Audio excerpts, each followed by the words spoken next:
Hi, everybody. I don't know if anyone's here because it is a random Saturday afternoon, but I hope you are joining us for the live postmortem show. It is 4:20, and we are celebrating the end of the season, also lamenting the end of the Rocket season, and also I want to get into my feelings about PWHL hockey. So, how are you guys? Scott, how are you doing today?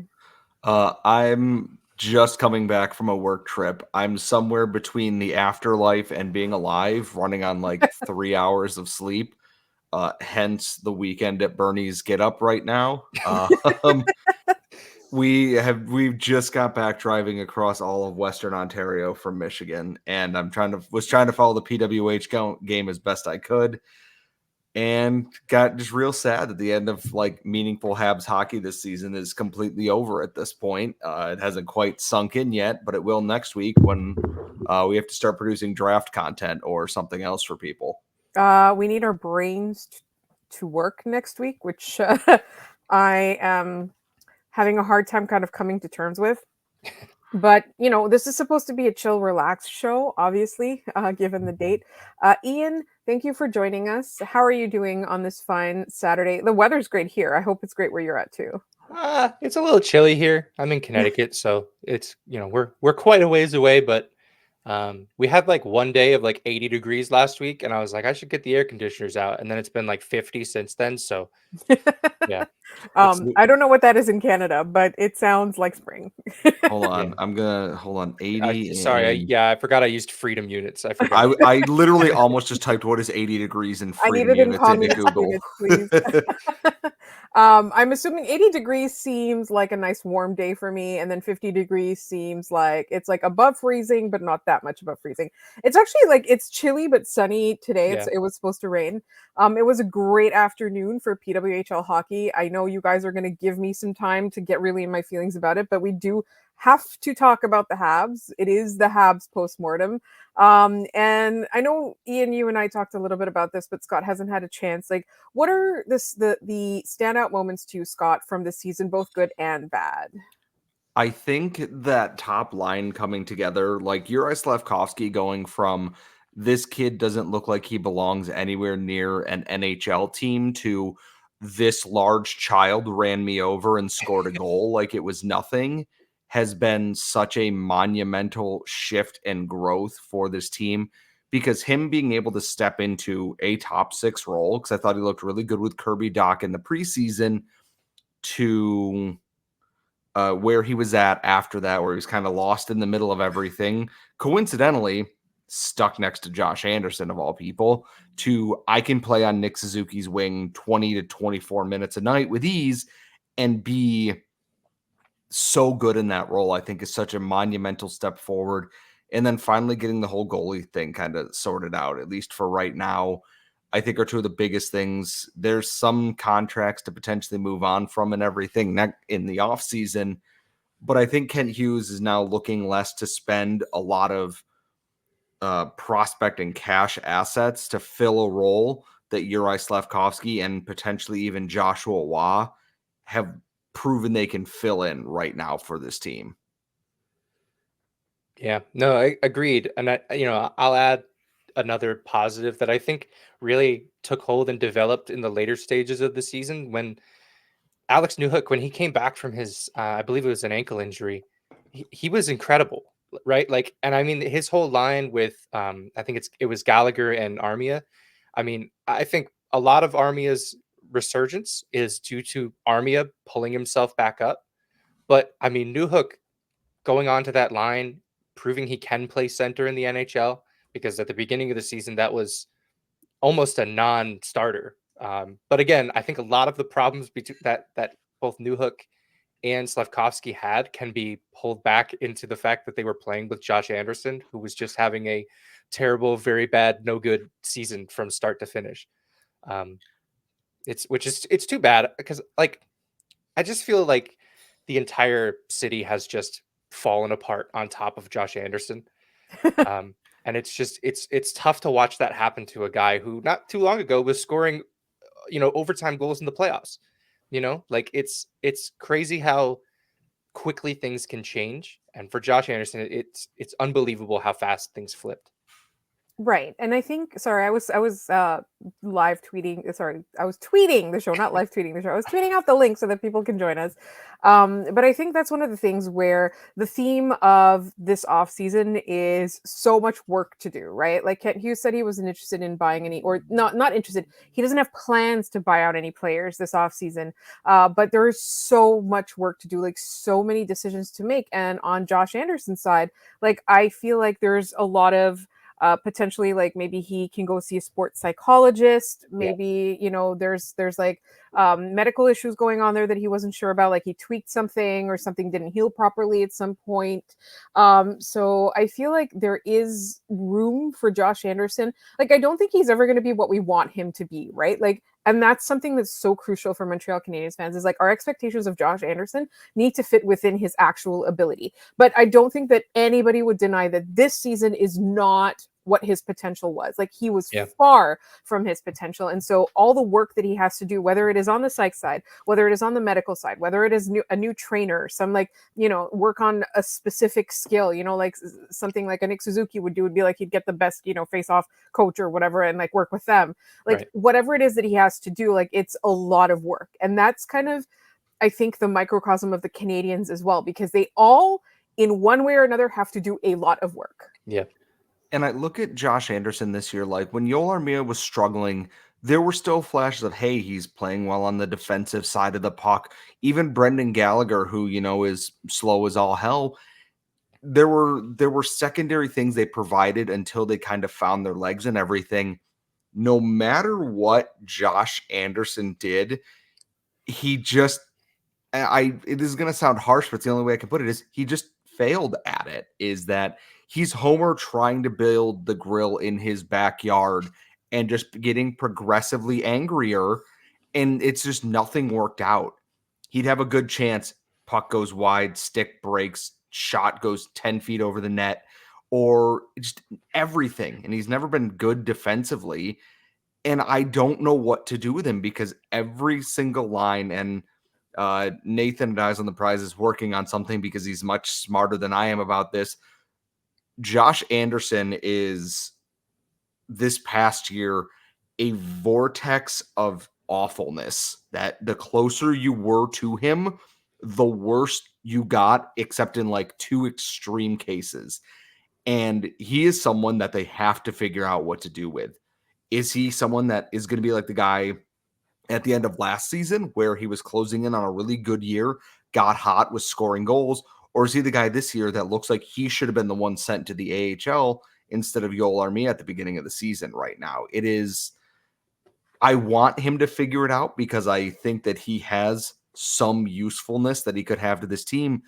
But right now, the emergence of Slavkovsky, Armia suddenly deciding to be a really good power forward again, Brendan Gallagher almost hitting 20 goals is just like, what do you do here? What do you do on this team besides take up space and occasionally fight somebody? It's I don't know what to do with him. It is probably Kent Hughes' biggest offseason question is, what do I do with Josh Anderson at this point? Because I think he regrets not taking that trade when he had the opportunity for it at this point. Yeah. Probably his biggest misstep as Canadiens GM overall. Well, we can never forget those GMs that have that "I can fix him" mentality, and that always love, like, it's a big guy that knows how to skate. All of a sudden, they think it's like the best NHLer in the world.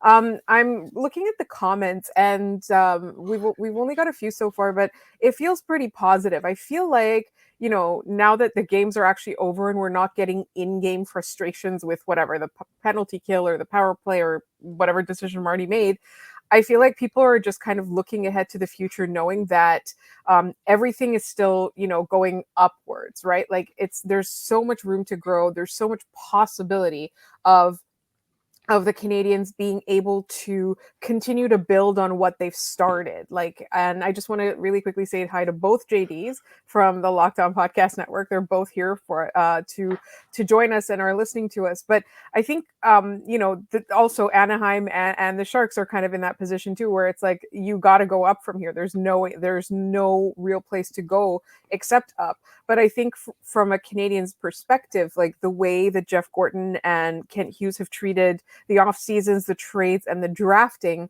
it feels much more structured in terms of what their plan is, what they're hoping to achieve. And I think now that we aren't actually watching like game by game every single thing that goes wrong, I think we can all kind of like take a step back and look at that big picture where almost every player was able to take a step forward that you wanted to see grow, right? Like obviously, unfortunately for Kirby Dach, obviously, but like to me, Josh Anderson is not like that player that you want to see grow, because by the time this team is good, he's probably not going to be on it. And I think he's aware of that. Yeah. I also think that it's really easy to be positive about the Canadiens right now because of the way that they spent the last few games of the season in just putting Lane Hutson in the spotlight and letting us all get really, really, really excited about a player we have not had in the pipeline in a long time.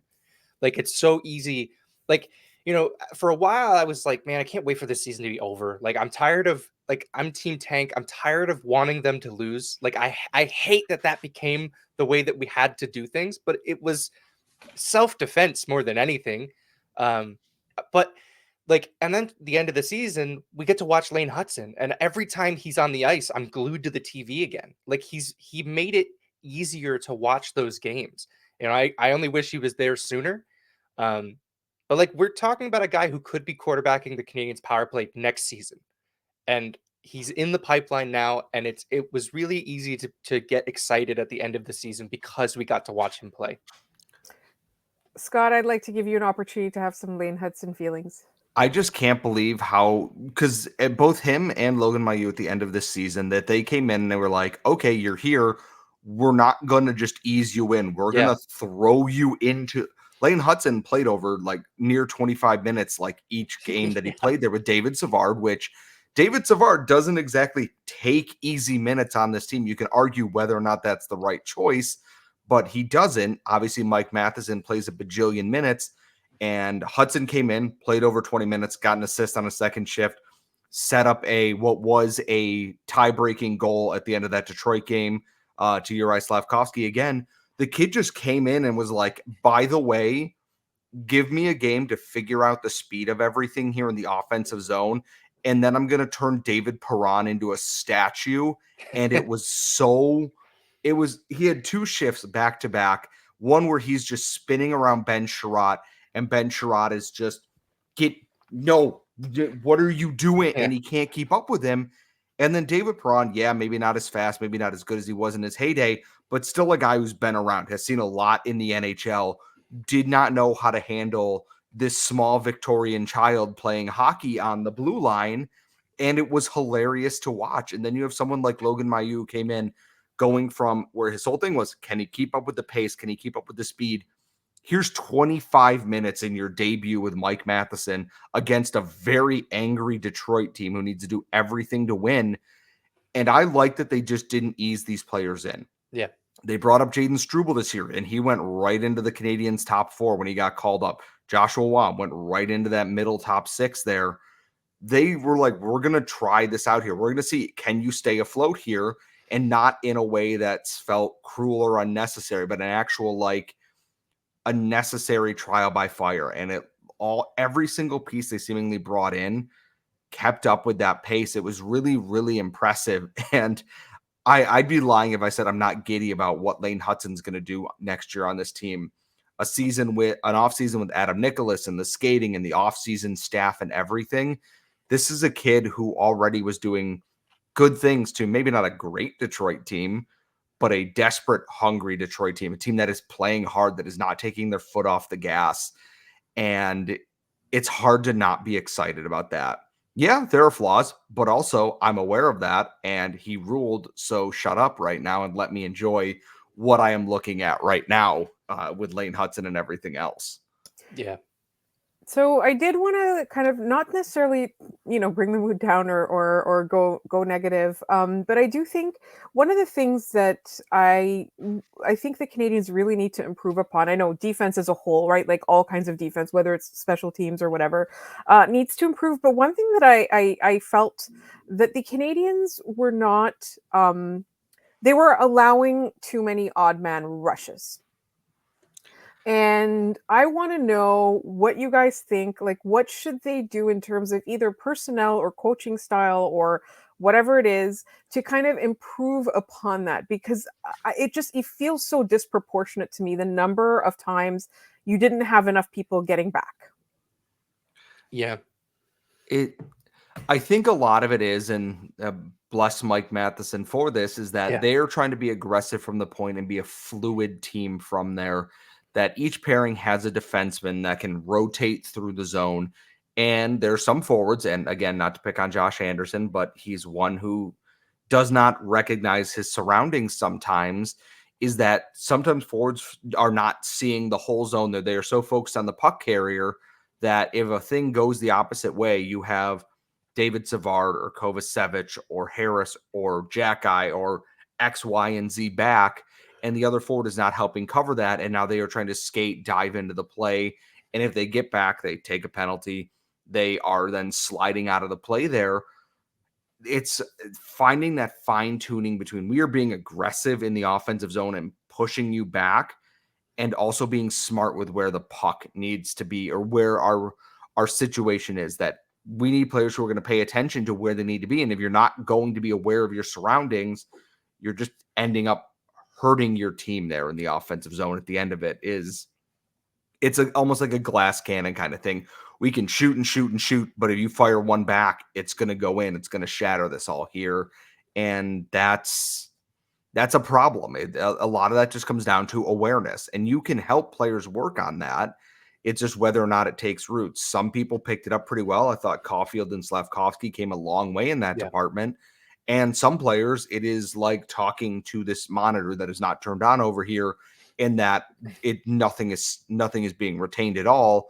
And you just hope for the best if things fall apart in the offensive zone around these players. Yeah. We are live. We are doing a postmortem with our very special guest, Ian Boisvert of The Build. Ian, sorry, you were about to make a point and I cut you off. No worries.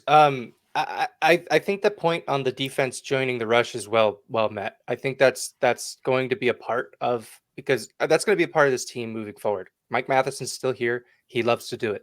Lane I think the Hutson's team loves that, right? Yeah. Like, I think the team wants to be that fluid team. Yeah, I think it happened sometime last year. I think like after the All-Star break, like they came back, and for whatever reason, Marty was just letting the defense go. Like he wanted them to jump up in the rush. We were seeing it from Caden Gooley. We were seeing it from all those guys.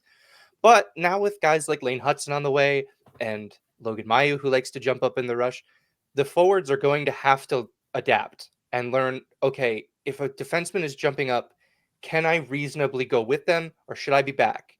You know, there's always the saying that like when a rush is going back the other way, the attacking team knows when they're attacking a forward, and they're gonna go after that forward. Right. Like you're coming in on a 2-on-2 against like Mike Matheson and Josh Anderson. Who are you going to go after?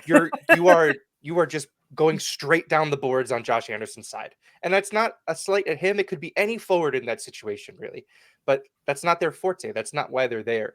It could be Ovechkin, and that's what you're doing, right? Exactly. Yeah. Like unless it's like Armia or Suzuki or Evans, like you're gonna have a hard time making the correct play there. And the offensive team they recognize that, right? Like they scout these things. They know the numbers on the other team. They know that's not a defenseman. I'm going after that guy.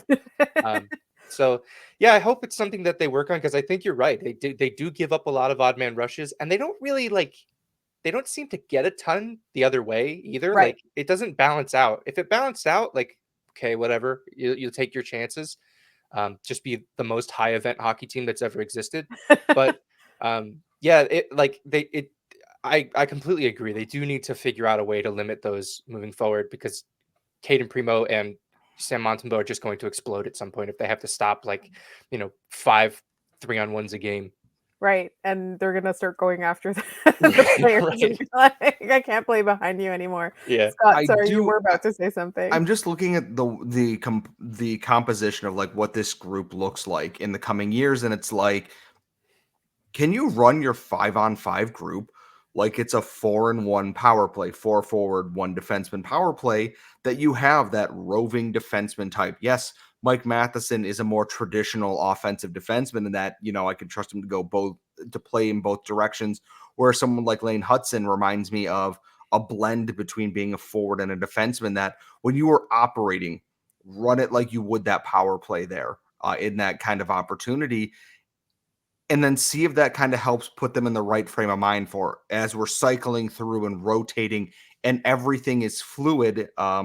For the Ted Lasso fans, this is like when Ted discovers Total Football, where everybody can just rove and fill in one of those spots there, but you have maybe your standard dedicated defenseman kind of back a little bit. I wonder if that's kind of the free flowing offense, because we've seen it with that top line specifically when they are flowing through plays and everything there. They are such a treat to watch. You're watching Nick Suzuki sling passes off his back foot to the back post of the net for somebody to just tap in there, and it rules so hard. And you have Mike Matheson circling the zone and operating behind the net, letting everybody do that. I want to see, can Kirby Dach with maybe a little bit more classic cycle game with that, with Wah and with Newhook, or with God, even Yoel Armia next year, to just dominate the board presence in there, make that work. And the reason the Habs, I don't think, are getting a lot of these odd man rushes, their defensive zone breakout sometimes is not very good. If their first attempt fails, that if it comes back in, the forwards have fled the zone so far already that they are not in a position to come back and help and then be ready to reload there. And then it becomes the Michel Therrien off the glass and out when their first thing fails. If they can work on streamlining those offensive zone breakouts, they have the speed, pace, or trickery around the corner there, around the edges, to catch teams off guard flat-footed. We've seen it this year. Alex Newhook's fast as hell. Nick Suzuki, Cole Caulfield, Juraj Slafkovsky have maybe not Paul Byron, Connor McDavid speed, but the ability to catch teams unaware, that if they can fix that breakout there and work on their second or first pass out of the zone, they are absolutely going to be a problem for teams. It's just a matter of dialing in those little things there. Awareness, where's this puck going? Not just blindly throwing it away and having to reload and defend again when you just got out of the zone there. Yeah. And I think that's all part of the big picture for Marty, right? Like he's taken a very methodical approach to teaching this team how to play hockey, essentially. Like when he took over, they didn't work on special teams. They were a 5-on-5 practicing team, because his whole thing is, you're going to learn how to play 5-on-5 before we teach anybody how to do anything else. And the special teams are evidence that that's absolutely been the case, because they are not good. But the 5-on-5 play has generally improved to a point where, like, I'm not worried about the Canadiens getting completely caved in at 5-on-5 when this team is supposed to be doing the things they're supposed to be doing. Um, you know, I think, again, a lot of this season comes back to game 2 when we lost Doc for the year. Like, a lot of the Canadiens had a great plan to start the year, that Slafkovsky was going to go on that line and Doc was going to insulate him and Newhook was going to provide offense. And then 4 periods into the game, that plan evaporated. And it showed. Like, the team fell apart for a little while after that. I'm really looking forward to what Doc can do.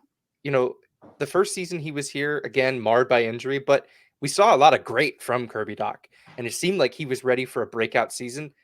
I don't know how we handle him losing an entire year and how we think that'll translate into his success moving forward, but like, he's the biggest question mark for me at forward for the Canadiens, because I just don't know, like, what this last year has done to him and his development into an NHL forward. Speaking of Kirby, Doc, we do have a listener from Brazil, hi, who says Kirby needs to play next season. I think the Canadians are going to learn a lot. Like you said, we don't know how he's going to come back. We don't know what it's going to look like. We saw him work so hard on his rehabilitation, right? Like, and the Habs and the media were very, very forthcoming with lots of, video of him and like, this is what he's up to. He was actually at the PWHL game today earlier, which I know we're going to talk about later. But I think, a couple of things like we do want to talk about like when the Canadians will next make the playoffs. But we have a question from listener Derby Koch. Greetings from Cape Breton, Nova Scotia, longtime listener. Hi, where do you guys think Philip Michar falls into the team's future? What would you say his floor and ceiling is with the Habs organization? I'm so glad you asked because Scott and I kind of had a little bit of talk about that when the CHL playoffs started. Scott, what are your thoughts? He's someone that I think a lot of people have kind of forgotten about because like Lane Hutson was incredible and Owen Beck was dominating in when he got traded to Saginaw, that he kind of fell off to the wayside a little bit there. He was leading the OHL playoff race in scoring. Unfortunately, Kitchener then ran into London, who is constantly the best team in just not the OHL, the CHL across the board there. And they got swept in that series, despite Michar playing over a point per game so far. And he's not going to be joining the Rocket. Their last home game, their last game of the season is tonight because they are not going to the playoffs there. And he's someone I think is going to be a little bit like Sean Farrell right now, in that hopefully without the injuries. Farrell this year, once he kind of got his chemistry going, made a lot of really smart plays, was a really cerebral player, not quite Nick Suzuki, but in that same vein of they're going to work smarter than everybody else with positioning and passes and everything else. And I think he's got the speed. I think he's got the shot and the playmaking to really be a fun piece. I don't know long-term if they see him as a center or as a winger. We will find out next year for whoever is coaching the Rocket at that point, what they're going to do with him, because they're going to lose a couple of players to the NHL roster there. I think he's a little bit of a project still. There's still things to work on, but I think he has a lot of talent. I go back to the first rookie showcase where I watched him play alongside Juraj Slafkovsky, and the two of them together just clicked immediately, which makes sense. They played together on those Slovak, under 20 teams together. I wouldn't be surprised if he goes to Worlds to play with Slafkovsky again. And I think you'll get a better look at him there. He's got professional experience, but the Habs have opted to be a little bit more careful with his development. So people are thinking, he's not where he needs to be. He's going to be a bust. He's going to be this. What if we picked Yuri Kulik at this point? Which, what if? Who knows? Maybe it would have been better. Maybe not. It all depends on what he does next year. His entry-level contract hasn't burned a year yet. And I'm going to be willing to be patient with someone like that because I think in like an exploitation role at the NHL level, Philip Michar can be absolutely fantastic for this team. Just let him work with this development staff. I have trust that they're not going to rush him to get him where he needs to be at this point. Yeah. I haven't seen a ton of Michar play, but I do remember from the preseason just being kind of just shocked at how small he actually is. Like he comes in listed at 5'10", but that's a pretty generous 5'10". Like he also looked looks like like a child, right? Yeah, Like just he fully does like a his child. face, Yeah. He does look like a child's face.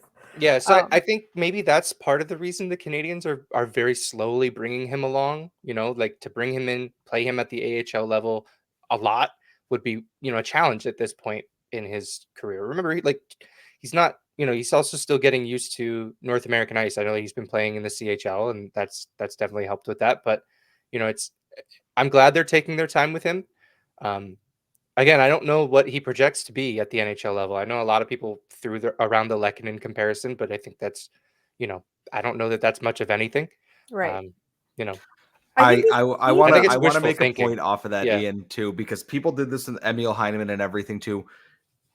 Just because we have a new European winger in the organization does not make them Arturi Lehkonen.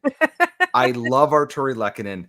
Emil Heineman. I miss Arturi Lehkonen. I miss Arturi Lehkonen too, because ironically, he'd be exactly what I would want in this top six right now as Yeah. I know Joshua Waugh is going to fill that. If there's anyone on this team that might fill the Arturi Lehkonen role, it's probably going to be Joshua Waugh because he's got that kind of understated defensive game to it. But please stop doing that. You're also driving Patrick Bexell insane. Please stop doing it. It's I know you all mean well, and I understand it is paid as a compliment. It's not always true. I promise you on Sure. that. We should get Patrick Bexell on, though, because there's so much to talk about, and we are in our off season. For those of you who are new to the show, our off season is very much prospect and draft related, obviously, because the Canadiens are not necessarily contenders, if you will. I do think within a couple of years we are going to start seeing them in the playoffs. We do want to get into our feelings about the PWHL, and we do want to do some haterade, drink some haterade.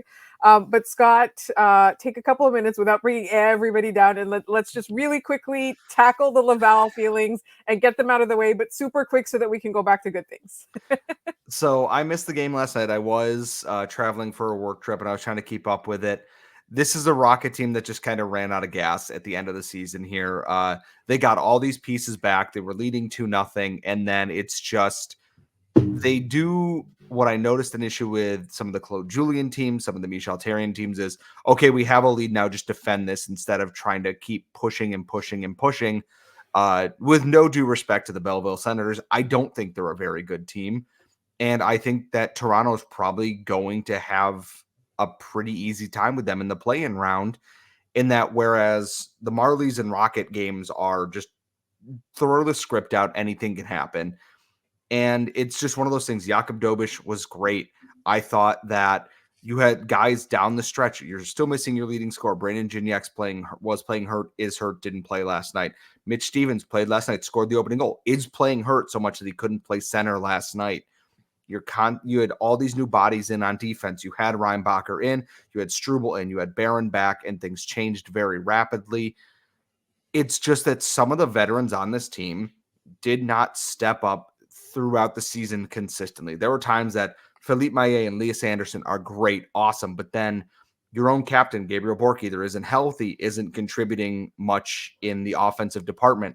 Lucas Condata took a step back this year. He was a 20-goal guy last year, and I think he ended with 9 on the year this year. The guys you traded for, Arnaud Durando and Jacob Perreault, Durando had a couple of goals. Jacob Perreault was mostly a non-factor for the Rocket down the stretch here. You just didn't get the pieces stepping up that you needed to. And I don't know what they're going to do with Jean-Francois Houle. His contract is up at the end of this season. They've just named John Sedgwick about a month or so ago, the official GM of the Rocket. I think that you're going to see a change there, and I'm curious at who they want to bring in. I have names that I think would be ideal for that role, Benoit Groulx being chief among them, to get this new group of prospects, because you're going to have Owen Beck. You're going to have David Reinbacher. You're potentially going to have Adam Engstrom. You're going to have Luke Tuck. You're going to have any number of Mailloux, of Barron, of I don't want to say Arbor Jacki because everyone will yell at me in the comments, but there are so many other names, prospects that are coming in here that then you also have to balance. And this is the hardest part that people don't get is you still want to win games. It's great that players are developing, but they also want to win. And I look at the names they brought in this year, bringing in Philippe Maillet, bringing in Lias Andersson were great replacements for some of the other names. But can your younger guys, can Riley Kidney take a step and become an everyday AHL player? Can, Christ, I'm blanking on his name, Sean Farrell take that next step and become a point per game AHL player? Those are the questions. I think this is a very successful season for the Rocket. That they started so terribly to even be remotely within striking distance to the playoffs is incredible. And I'm looking at the scoring on here. Logan Mailloux finished third on the team with 47 points. As a rookie and as a defenseman, that's incredible. But they lost Xavier Simoneau to injury. Brandon Gignac's been injured. Mitchell Stevens been injured. Joshua Waugh was called up. They lost Sean Farrell for a little while. They've lost bits and pieces of this team. They just needed some of those other guys to step up and produce points. Guys like Jared Davidson were hurt. It's just a tale of, had they won a handful of games earlier, this team's in the playoffs, likely without much of an issue at all. But they didn't, and ifs and nuts, etc., are where we're at right now for this team. Can I ask a question about Sean Farrell really quick? I get, and I'm not a very experienced viewer of Laval. I've seen a couple games this year. Do you get big Charles Hudon vibes from him? I kind of like the size and the fact that he's playing in the American Hockey League, and we want him to become that point per game player like Hudon became at the AHL level. Like, is that does that archetype make sense for him? No, only because I think that Hudon came in and immediately was like a star scorer and a Gotcha. big power play guy. That was my fear with Joshua Watt to start the year, is that he's getting all these power play points and he's going to collect things there. I look at someone like, and Patrick, don't yell at me for this, someone like Lias Anderson Mhm. fits more of that. They're a little bit older. They are a very good power play contributor. They get a lot of points at 5-on-5 because they get all those offensive minutes, but never really stick at the NHL level above like that bottom six. Right. And for Farrell, I think it's just too soon to know because he lost 30-something games to injury this year. Yeah. He put up 28 points in 46 games, which isn't terrible. And then he had to come back and learn new line mates without Joshua Waugh, who he was developing with there. I think next year is going to be a telling year for him and Riley Kidney. I believe in Sean Farrell because a lot of his game is up here. Right. It's not freak skill. Like Logan Mailloux is a freak athlete of a hockey player out there Sure. that he can physically kind of dominate the game in that way. Sean Farrell plays because he's a little bit smaller, a little bit not big in size, plays with a brain there. If he could become a guy like a Paul Byron, like a really smart two-way forward there that can chip in goals and on the penalty kill, I think you're happy with getting that where he is there. Next year's, it's going to be a telling year on that. I don't think he's a Charles Hudon type player just because he's so young in his development Yeah. and isn't just power play merchanting a little bit. And I say Sure. that as someone who owns a Charles Hudon That's Canadiens that's jersey. why I Like, asked you. You would be the if this was an episode of Pawn Stars and someone brought in Shah Hudon, you would be the expert that I would call in to give me an evaluation. let me call my friend. He's an expert on Charles Hudon stuff. Yeah. And it's just me rolling in a pair of sweatpants and a dirty Canadiens jersey. So You're like, yep, that's him. That's yep, the end of your day. that's an official jersey, folks. Scott, one more thing about Laval. We have a comment. Don't want to hog the chat, but there's no forward help coming from Laval unless you count Florian Jacki and Luke Tuck. Nothing else up front to anticipate. What are your thoughts? Owen Beck's going to be an interesting one because the Canadiens next year still have Christian Dvorak on the books, still have Jake Evans, still have Kirby Doc, and still obviously have Nick Suzuki. Do you give Owen Beck like the fourth line center spot in the NHL and have him start there? Or do you give him big minutes in the AHL? Like Philip Machar is going to go to the AHL next year, barring a huge swing in this offseason here. And I think they're counting on growth from Riley Kidney and Sean Farrell to fill that. I'm excited to watch Luke Tuck tonight. I wanted them to sign him because I think he's a player they could mold into a pretty decent bottom six kind of forward. But I also don't know if it's an overly high ceiling. Florian Jacki, if he can become Michael Pezzetta part 2, I think you're doing pretty well for that. I think he's absolutely a kind of a menace player. He's going to be an absolute pain in the ass to play against next year once he gets more accustomed because he's large, he's strong, and like his brother, does not give a crap who you are in any scrum or anything. He's going to be someone that I think fans love with the Rocket next year. And we'll see what they do in the draft this year or if they acquire anyone else in some of these trades here. A lot of pieces that they've added to this Rocket team came via trades or draft with trades. It's also a big year for Emil Heineman. I think he took a step back this year when he was very good when he came in last year. And then this year, it was just one of those seasons where it never felt like he got out of second gear. 29 points in 47 games with 15 goals isn't terrible. But I think fans after last year, where he came in and put up points in like 10 straight games, wanted more from him this season. It's going to be a busy offseason, not maybe at the NHL level, but the levels below that as they try and get their development tiers kind of sorted out now that, and I'm knocking on wood, the injury crisis seems to have slowed down a little bit. Scott, if you curse them, I will be, oh my god, I'll be so upset. I'll be so annoying next year. All right, is it time to turn our attention to the PWHL? I Yes, think so please. because Ian and I are both repping things for this show for that. So like, Yeah, why don't you tell people what you're wearing real quick so I can just tweet out this link one more time? I'm wearing clothes. Yeah. I think this is like a polyester blend. Yeah, For grinded. everyone who just rolled their eyes so extremely hard, I apologize. I didn't know you were a dad, Scott. That was the most dad thing you've ever done. Oh, good God, don't. Anyways, I don't think Carly's watching the live show because she hasn't glared at me from the other room yet. And she also can't hear me because she has her AirPods in. But I've got my PWHL Montreal jersey on. Thank you, Jared Book, for sending me this because I am a sucker for maroon and cream in hockey jerseys, apparently. I do not have a name on the back, but I will see the next time I am in the city if I can get anything added to the back of this. And Ian, you were watching, I know because you were live tweeting it while I was there. What were your thoughts before I talk about what it was like to actually be there in person? I mean, if it was half as loud in person on TV that it was in person, I can only imagine how loud it was in the Bell Center. Like, It was quite incredible. yeah, the Poulin, you know, ovation that she got was just incredible. I thought Montreal, especially early and in this, first period and the second period, I think they wanted to win that game more than any other game they've ever played.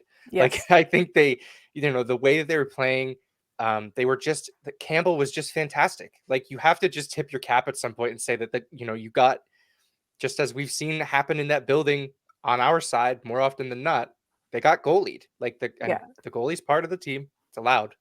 Um, it was really fun to watch. I've enjoyed every PWHL game I've watched this year. I don't think there's been a stinker in the bunch. There's some things with the league that are still kind of iffy, like the fact that they don't have team names yet is still Yeah. kind of, but they've nailed the hockey. Yes. That's the most important part of this, is that the hockey is unlike anything that I've seen probably since the Canadian Women's League. Right. So it was a lot of fun. I thought, I was certain that Laura Stacey was going to get one today. The way on that first power play, they kept just feeding her the puck. I was like, she's going to get one. And then she just never did. Yeah. I think so. I was at the game, and I this was the only hockey game that I've been to this entire season. I haven't been to a Laval game. I haven't been to a Montreal Canadiens game. I have been to a Montreal PWHL game, and it was at the Bell Center. We were sitting all the way at the back in the nosebleeds, and there was just something about it. Like when they started introducing the players, I was there with three friends and we all started bawling. Like it was a really big emotional moment. And obviously, like, it is in the league's interest, and all the marketing is about, this is the future of the game. This is a new era where people can have places to play, and things like that. But, once they started introducing the players, the starting lineup, I just started bawling. And there was a point where you could tell Marie-Philippe Poulin was getting very emotional as well, right? Because a lot of this rests on the shoulders of players like her and Sarah Nurse and Hillary Knight and all of those players know exactly what they're doing, signing where they're signing, and convincing other people to sign with them and things like that. So I think the hockey itself was actually like a breath of fresh air. Yeah. It felt so much like you said, like it wasn't just Laura Stacey. It felt so much that like so many of them were on the verge of scoring. I thought Toronto, like, they got a lot of shots on Toronto. Like you said, there was definitely a lot of goalieing there. But watching them play, I was just really impressed with how cohesively both teams played, right? Like Yeah. they played so well together as a unit. Like all of the whole game just felt like everybody knew where everybody needed to be. Like there were a couple of things with Montreal where I felt like some of the passes weren't so crisp, and some of the passes were maybe just a little bit like not necessarily to nowhere, but just shy of where you want it to go and things Yeah. like that. So on the especially when you're talking in the offense, like that was some of where I felt like there were some issues, but like, it was like we were part of history. Like Yeah. That's this awesome. is, yeah, and that was something where, it's the high it is the highest attendance for a professional hockey, women's hockey game, which was incredible. And the players themselves, like, afterwards, they were saying how much they wanted to bring home that win for us. The crowd was really great. But there were so many things about that game that made me so happy. Like, I was there with some friends, but next to me, there were two dads with two sons, right? And they were there to watch and support this women's hockey game. So, like, I mean, to me, like, a lot of times, like, people make these really stupid arguments about the women's game, very uninformed and all of that. But to me, the number of people that were there, the noise that was there, and the mix of the crowd says so much. Like, if you build it, they will come. We all showed up, and it was a fun game. It was fun. Everybody got into it. Everybody got emotional about it. The cheering was incredible. Like, I feel like this is just, I've never felt this positive about the professional women's game. And I do want to share an anecdote from our good friend Emily in the show. She was waving her towel so hard that it whipped her face and her glasses flew off and a lens popped out into a guy's lap. So Passion. that's it. Like, this is how Awesome. we feel about the PWHL. Like, I got so in my feelings. And like, even from before they brought out the players, I was getting emotional. Like, it just feels like it's a new time. It feels like we're part of history. It feels like they're part of history. It just, I don't know. There's something about it that I would not have missed this game for the world. And unfortunately, the reason that I've missed all the other PWHL games is because they keep selling out in the smaller arenas. Like, I haven't been able to go because they sell out. So, and this one too was pretty dicey. Like, we got like nosebleed seats because my friend had a pre-sale code. Like, that was the only way we got in.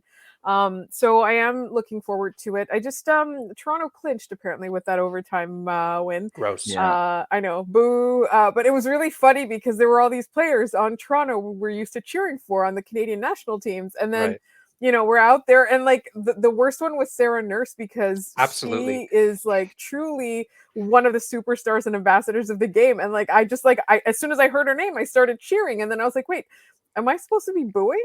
Like, this is a rivalry.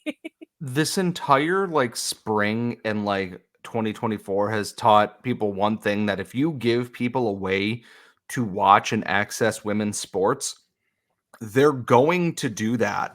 Like, I look at, what the PWHL has done as a brand new league, immediately selling out not only the arenas they're playing in, but then selling out NHL arenas multiple times and getting all this hype behind it. They set, sold out Minnesota, sold out Toronto, sold out Montreal. This is a thing that can work. And then now give these teams names and build behind that. I look at what the women's Final Four did, and watching all of that for college basketball, and it was all over everything. I couldn't tell you who played in the men's national championship game this year, but I can tell you that Caitlin Clark played in, the final. Right. Or did she? No, she didn't. Anyways, LSU. No, they beat LSU. They beat LSU because Kim Mulkey got mad and almost did another January 6th. Big mad. That's right. But like, there were so many incredible people. I know that kind of hamstrings my point a little bit, but understand, I'm very tired right now. It is 4:20. It's fine. Anyways, all these things come together to prove that if you give people the access to watch and enjoy these incredible athletes, they will do so, and they will perform, and they will give you a performance that you will remember. I'm hoping that, when they expand the PWHL in the future, maybe Buffalo is one of those teams again, because I know the Buttes were always really popular when the NWHL and the PHF were here. Having that access is important. I love that it's on YouTube, because I can just put it up on anything while I am doing something, and I can watch it. I can put it on my phone while I'm, upstairs cleaning the bathroom or whatever. I can put it on the TV down here if I'm working on things. Ease of access is so important for people. It's that, we didn't put it on this streaming service, or only some of the games are on ESPN or whatever. I have the ability to access this on one of the most known sites in the world. And that is so, so important. They crushed it with that. Giving people the access and everything was absolutely perfect. Now build on all this momentum next year. Team names and everything else, because we know that with this momentum behind women's sports right now, people are going to come in and watch this, especially for hockey right now. Yep. Yeah, and I will say, like, the one final thing is that I did feel that the Montreal team was able to own the moment as opposed to being owned by it, if that Yeah. makes sense, right? So I think that says a lot about, like, these women are very used to playing huge stage games. They will bring it every single night. And all I have to say is that, like, if you haven't checked it out yet, try your best to get tickets and check it out. And if not, check it out next season. In the meantime, watch it on YouTube. And I do appreciate the time that you've given me to, like, get in my feelings, because I honestly, like, I was literally sobbing at that moment. That's how happy and excited I was. And I don't usually do that about sports anymore. Like, talking about this team or the Habs team like 5 nights a week has made me so much less emotional about hockey, but I just got right back into the feelings as a fan again. Yeah. And then now it's time. I think this is the moment of the show that I have been most excited about. It is time to be playoff haters. Who wants to kick it off? Well, I guess we should start with the game that's currently going on, because I want to say the last time I checked, it was 1-1. Yeah. And it still is. Carolina is back on the power play. The second period just started. The funniest outcome for everything out of all those teams that tripped over their own redacteds to get into the playoffs, the Islanders just going on a Habs meme run to whatever part of the playoffs they get to would be the absolute funniest possible thing in the world for me. I don't know why I'm cheering for the Islanders. I think because they're the most chaotic team that is in the playoffs right now. That doesn't make me physically ill to want to cheer for. I also just Washington's got to be up there too, right? Like just get by on dad strength would be really funny. like Ovi just spite winning games would probably Yeah. be very fun. Also, I love Charlie Lindgren, again, Yeah. St. John's ice capped legend, but I also wanted Detroit to make the playoffs, if I'm being very, very honest with everybody here, even if I was outwardly cheering against them in the two Habs games. But Right. the Islanders actually, under Patrick Waugh, got better and deserved to make the playoffs, whereas Washington was just, you were the least crap, here you go, basically, and got in. Yeah. They did the Habs bubble team, basically, and now we're going to see if they can upset a much higher favored Metro team going into this series. And then the Meteor series. Toronto and Boston, and I will do like an actual haters guide to the playoff at some point next week and talk about this, but like I no part of Toronto makes me feel like they're just going to magically put it together, considering for like the last month it has been the Austin Matthews and like nobody else show, Yeah. and their own coach is like, yeah, he's a distraction, or this goal scoring record is a distraction. What are we doing here, Sheldon? Has Like, Sheldon Keefe ever said anything that's made you feel better about the Toronto Maple Leafs? Like, I feel like every time he opens his mouth, he says the dumbest thing imaginable. he said a lot of things that have made me feel a lot better about the Toronto Maple Leafs as a As a fan of Habs fan. as Right, a Habs right, fan right, cheering right, against right, them. right. Every time something happens in a game, Sheldon Keefe opens his mouth, and it's like that episode of South Park where they learn that they can crap out their mouth. That is what happens when Sheldon Keefe talks. Something goes against Toronto, and I'm going to go, he's going to say the dumbest possible thing in the world. If he doesn't, Mitch Marner will. And sometimes they both say the dumbest possible thing in the same post-game press conference. And I just wonder, what is the mental state of this team? The only person who seems to have their head on straight is potentially Austin Matthews, because he's the only one performing most nights, it feels like. It is, I don't understand this team that, again, they should be so much better. And they were great this year. And somehow the vibes are also just complete garbage 90% of the time. Yeah. The vibes are always bad around them. Like, they're always either strange or bad or feel like bad luck. Like, there's something about it. And Ian doesn't know this. I told Scott this earlier, and he was like, "Are you doing this on purpose?" So on Monday night, the Toronto Maple Leafs are playing in Boston, and I will actually be in Toronto at Real Sports watching that game. Nice. That's awesome. What's So the funniest outcome from this series? Because rooting for one of them over another, sitting in the position that we all sit in, seems sacrilege in a way. Like Scott said, it's the Meteor series for a reason. What's the funniest outcome? Like, what are you rooting for? Just to be an agent of chaos and just a peak hater. Okay, Scott, Four-game you go sweep first. in either direction where every single goal is scored in like the last 30.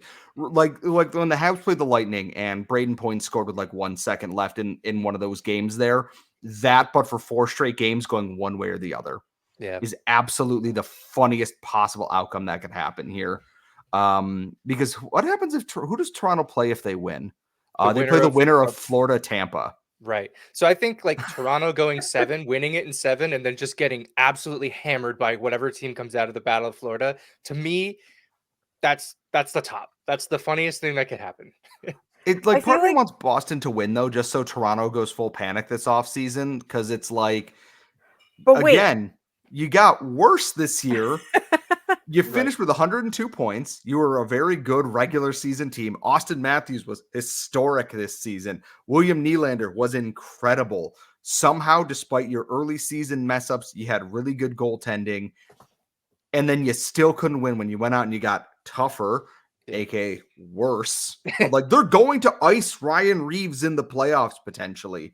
And I don't understand why. So this is the thing. Like, to me, the funniest outcome will be whatever keeps Toronto from winning either the conference or the Stanley Cup final, but keeps them learning all the wrong lessons. Yeah. So, keeping Sheldon Keefe, for example, like, so, and we literally did a trade deadline postmortem together where we talked about how they actively, with the moves that they made themselves worse. Yep. Like, that's what I want. Like, I want them to learn, like, whatever outcome it is, whether they win or lose, whatever outcome it is, that they continue to make themselves worse. That's what I want. Yeah. I just definitely don't want them winning a conference, because we'll never hear the end of that. Yeah. And I just definitely don't want them winning the cup, obviously. That's why I think them winning against Boston and slaying that dragon and then just getting stomped by whoever comes next, because then they leave the season feeling like, okay, we accomplished something that we've wanted to accomplish literally for 70 years. They haven't beaten Toronto or Boston in the playoffs since like the 50s. But they still get swamped by whoever is going to show up. So then it's like, do we double down on this core again with a new general manager and the same head coach and the same president? Or do we blow it up? And I think Brad Treliving might not be the best person to be doing that sort of thing. No. He's the perfect person to be doing this, because it's going to be terrible. Right. Like, it's the general vibe I've gotten from Leaf fans are, if they're going to do anything in the playoffs, sooner or later they have to overcome the Boston Dragon. Yeah. They beat Tampa last year, which barely deserved to do that somehow, despite that being the worst Tampa team in a long time, and then got absolutely mauled by Florida, which was hilarious, except for our draft pick, which wasn't great. They have to beat Boston. If they're going to do anything, they have to slay that dragon. And for the Bruins, this just brings out like the next level of, we're going to treat you like crap and there's nothing you can do about it. I can't wait to watch Joel Edmondson actually get called for penalties in the playoffs, and Toronto fans go, well, where the hell was this 3 years ago? And it goes, it doesn't apply to you, because Sheldon Keefe likes to run his mouth at the officials and put crosshairs on you. He goes purple. Like he yells until he's purple, man. Like, it's crazy how fans don't see, like, that's why you don't get calls, is he's just screaming at guys. Like, it's I used to be a baseball and softball umpire. It didn't make me want to give you guys more calls if you're yelling at me. The Eastern it's a human Conference reaction. is full of just wholly unlikable coaches.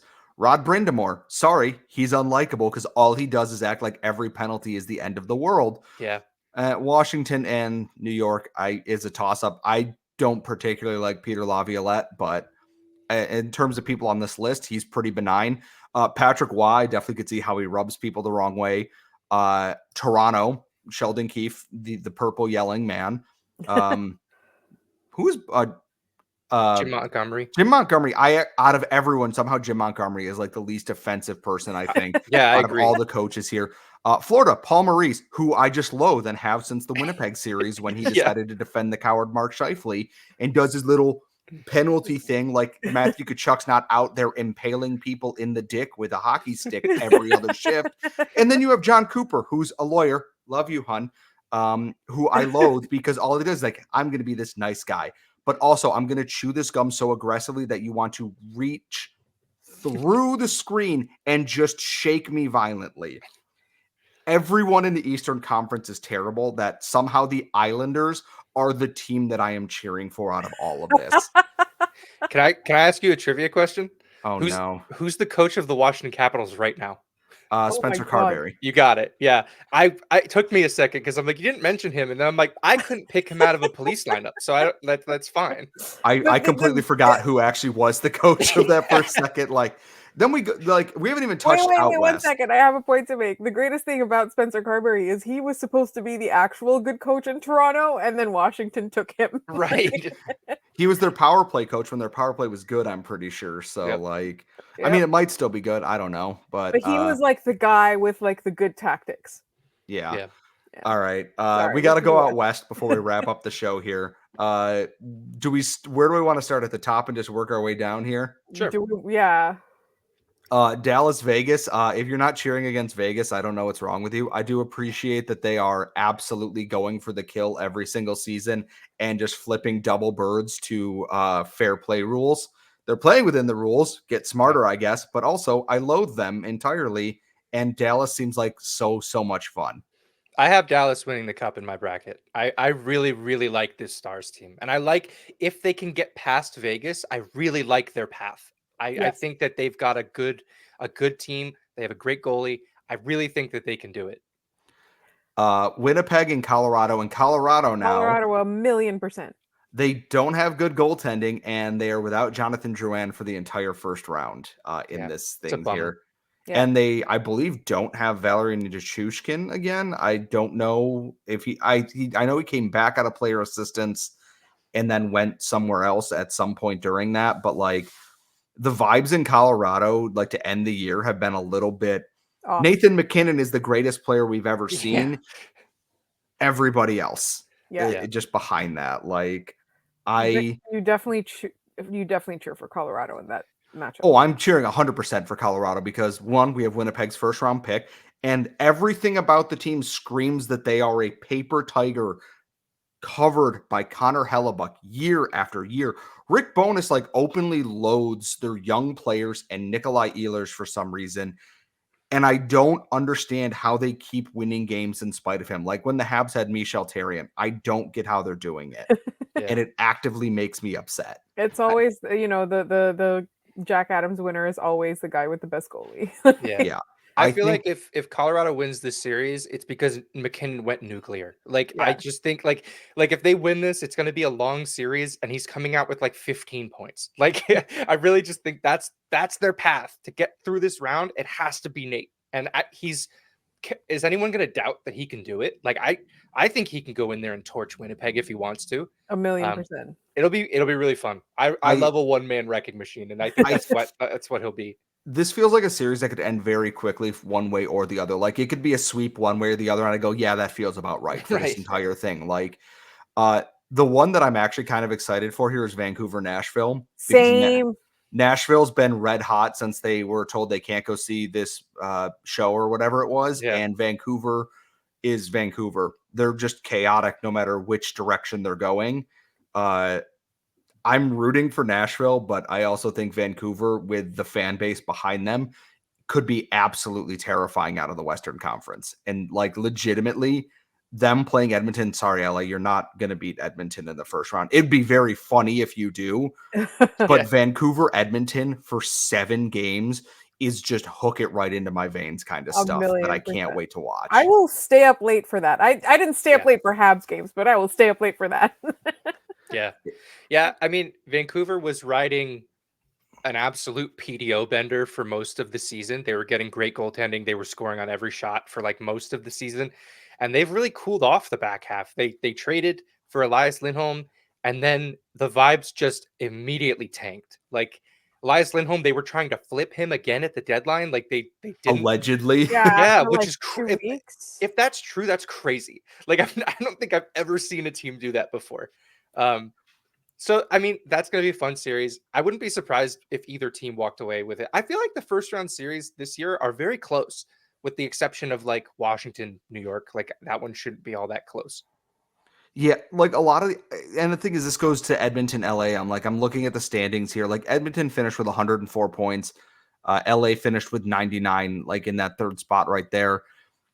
And for some reason, I know Connor McDavid is Connor McDavid.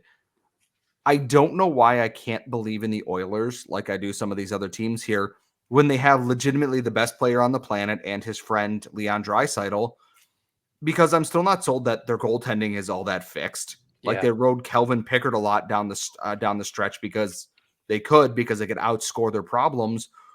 What happens when they stop calling penalties in the playoffs? And which I know Oilers fans are going to love that because no one ever gets more attacked than Connor McDavid. No one has ever suffered more than Connor McDavid in the NHL. Like, not even that dude who had a heart attack. Nope. No one suffers more than Connor McDavid in the playoffs here, except maybe Mitch Marner. But that's funny when that happens. We've got 2 questions before we end the show. Wait, did we cover every series? Yeah, I think that's everything. Long story short, we hate like pretty much everyone except for Nashville, I think. Yeah, that's fine. And Dallas. Yeah. I think we hate the entire Eastern Conference for some reason or another.